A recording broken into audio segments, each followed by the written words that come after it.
Good morning, beloveds. I'm not awake this morning, and I'm not awake for a couple of different reasons. One of them being it's raining. And it was raining when my alarm went off the first time this morning, so I was like, oh, no, it didn't. It only went off once. It was raining when I woke up, when my alarm went off, and I woke up, and I went, so I just turned it off. I just turned it off. Tom does have to go to work today, but he was going to get up, and we have furry alarm clocks. He was going to get up in plenty of time. And so with it still raining, I just can't quite get going. I'm hoping that it will lighten up, that it'll stop later on this afternoon and I can go for a bike ride. But we'll see. That's 2 days in a row where it's been raining and I have chosen to go back to bed. But I probably need it. But we are closing in on the end of the month of gratitude. December is going to be the month of light. That will be fun. So let's see what we are grateful for today. It is November 28th, and our title is Unity. And our Bible quote is, "Hear, O Israel, the Lord our God is one Lord. I and the Father are one. Who hath seen me hath seen the Father." Okay, so the first part of that is from Deuteronomy 6:4. And the second part of that is John 10:30. Perhaps the most difficult thing for us to perceive is that there is one life running through everything, one presence manifest in everything, and one person individualized throughout everyone. The perception of unity sees through all differences to one universal sameness. But unity does not mean uniformity. We do not all have to be alike, think alike, or act alike. But the world is learning that we must all act in unison. The Infinite One manifests in infinite varieties, each rooted in the One, but each divinely unique in its own right. Good, bad, high, low, across, above, and beneath are all one to the infinite mind. Today, I seek my union with life. Today, my imagination reaches back through all differences to the universal sameness.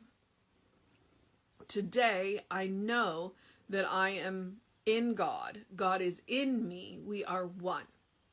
Today, as never before, I shall seek to sense this divine union of the soul with its source and of all people with the infinite. And from the Science of Mind text, if we could come to the universal wholeness, if we would come to the universal wholeness, we must approach it through the law of its own nature. This means that we must give our undivided attention to the spiritual unity back of all things, and that is from page 447. Okay. And if you can't tell, I'm having a little bit of a... That's why the book keeps moving. I have Rita. Okay.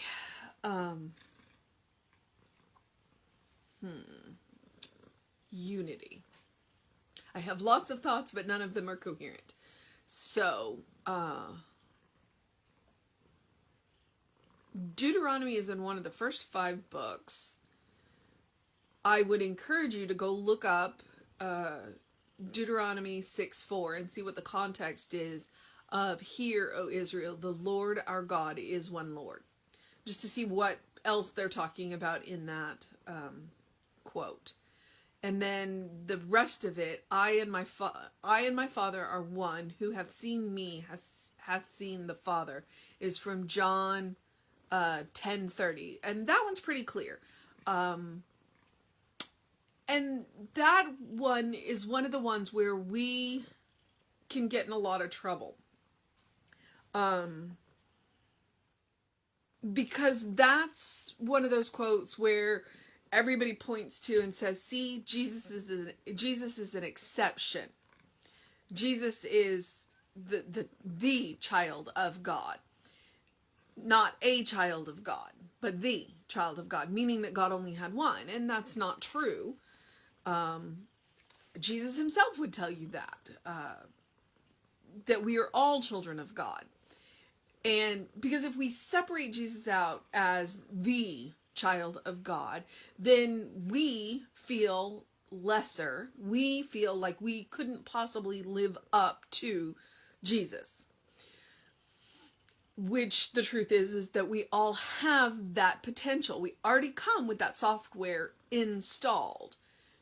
The Christ consciousness is what I'm talking about. Jesus just found the password and used it. And used it a lot. And then we separated Jesus out and went, there's no way we could possibly do that.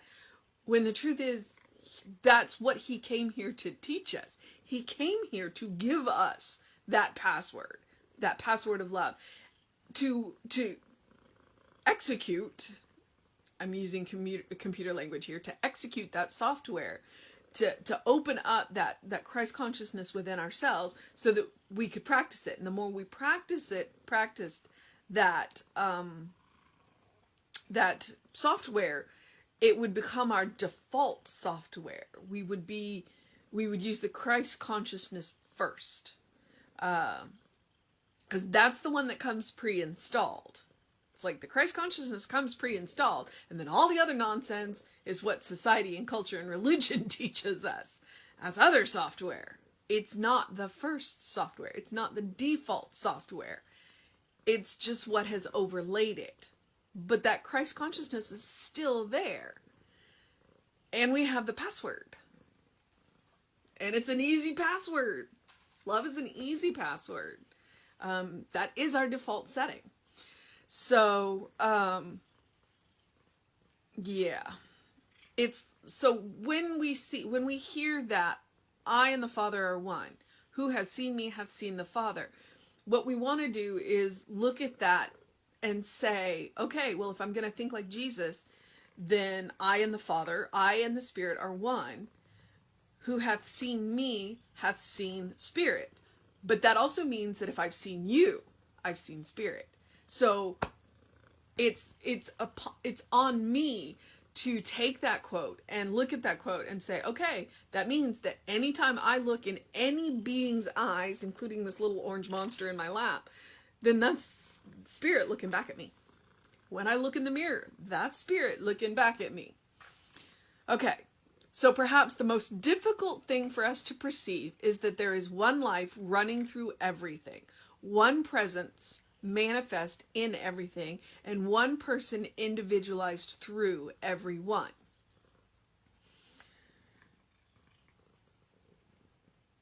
Perhaps the most difficult thing, but it's the most amazing thing when you can get to that place. It's the most amazing thing when you can get to that place of seeing that one undercurrent of life, that one breath that everyone breathes, that one source that we all come from, that it gives you this whole new appreciation for life. And it really does go a long way to making everywhere you look sacred. It also gives you a different idea of how to take care of things. I don't want it to be difficult.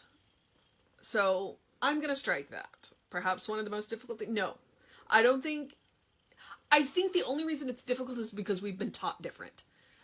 And if we can throw off that teaching and go back to that default software of Christ consciousness, then it's easy. Throwing off the teaching, all that we've been taught for so long may not be as easy. So it's something we got to work at. And then again, maybe go for a walk in nature. It's going to be easy there. Okay, so the perception of unity sees through all of the differences to the one universal sameness. The one universal sameness. Okay. Um,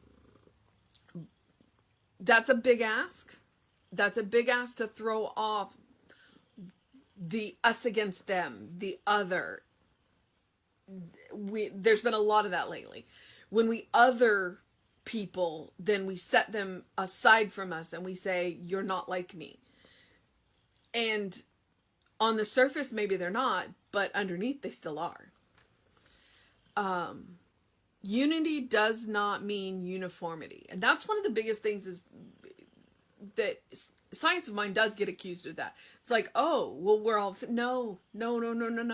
Unity does not mean uniformity. It means that we all came from the same source, that we're all built from the same molecules. We all run the same software. We've just made different uses of it.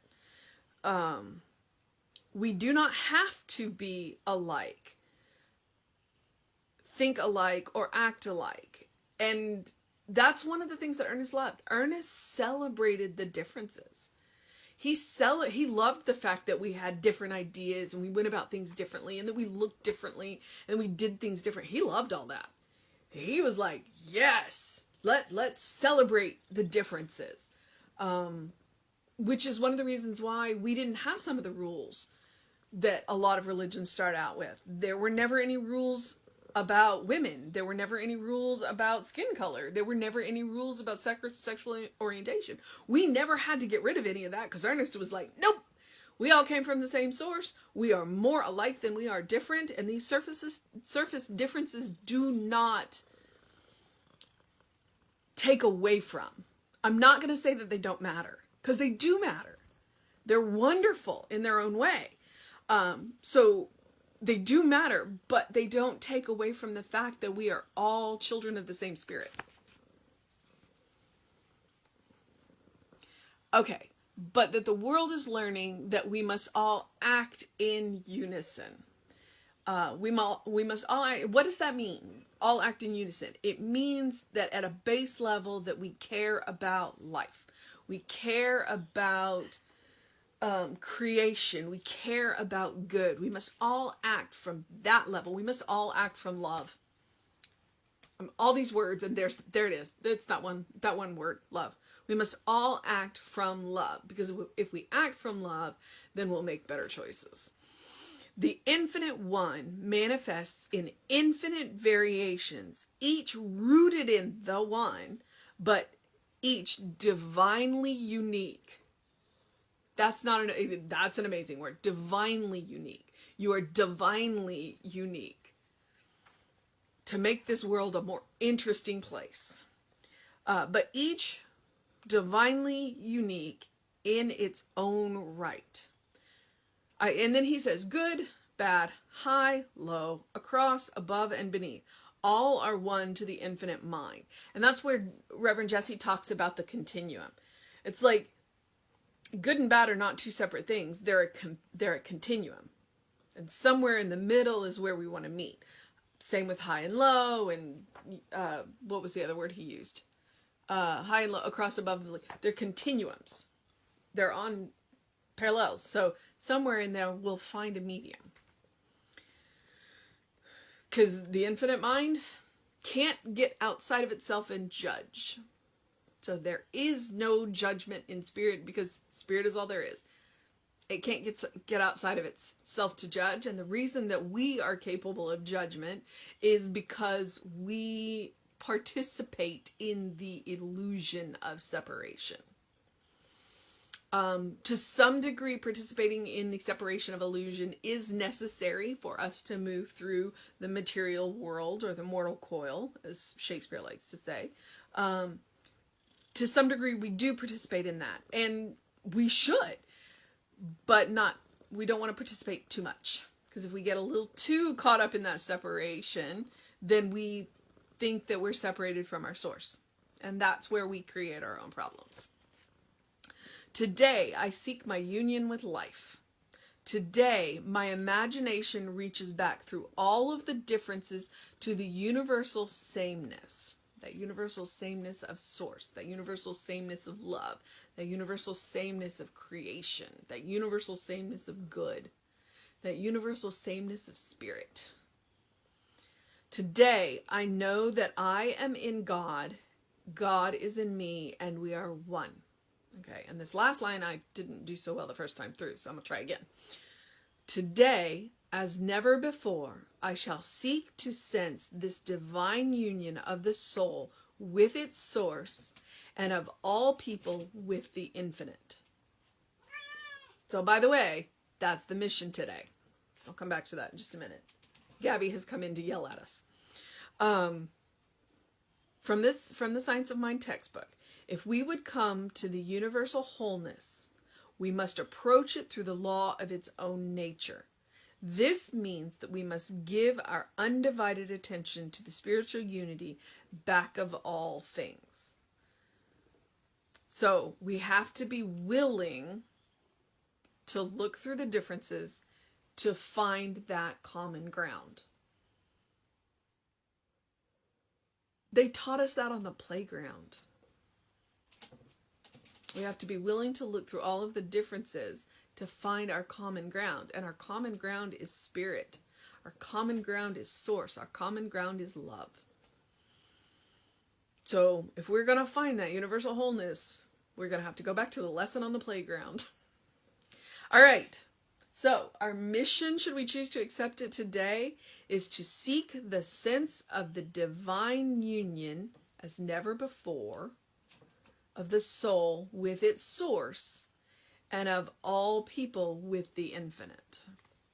So we are going to go look for the source of our own being and recognize that it's the same source for every being, for every living thing, for every inanimate thing. I hate to call him not living. If you know anything about Christian De Quincey, and if you don't, look him up. He's really interesting. He will tell you that consciousness goes all the way down. So even the inanimate objects that we would not classify as life have a consciousness. That means your house is conscious. And tell me that that doesn't make you think just a little bit differently about the space that you live in. Okay. Well, since both of the oranges are yelling at me, I am going to move on into the process of my day. I have no idea what that's going to look like today. I'm hoping the rain will quit so I can go for a ride, but we'll see. If not, I am supposed to be resting a little bit, so this is a good thing too. So I'm going to encourage you to do something loving for yourself, do something kind for yourself, do something compassionate for yourself today and every day. To recognize that you live in that state of grace simply because you are. You are a beloved child of Spirit in whom Spirit is well pleased, now and forever. And there is nothing you can do about that. I love to say it that way because it's kind of like that karma thing. If you say, I hope you get what you deserve, if that is terrifying to you, it means you have work to do. And if you're happy about that, you still have work to do, but it's different work. It's the work of helping other people recognize that getting what you deserve isn't a bad thing. And if you're afraid of that, then you have some forgiveness work to do, starting with yourself. All right, beloveds. So do something to engage your mind and your body today. Take up your art, whatever that looks like today. I do have my windows open right now so that I can listen to the rain and get that fresh air. So, it's relatively cool here. So if the weather permitting, open your windows, get some fresh air. And open the windows of your soul and allow the breath of heaven to remind you, you live in heaven now. It's all around you. It is a change of perspective. All right, beloveds. Do what you need to do to make it a wonderful day.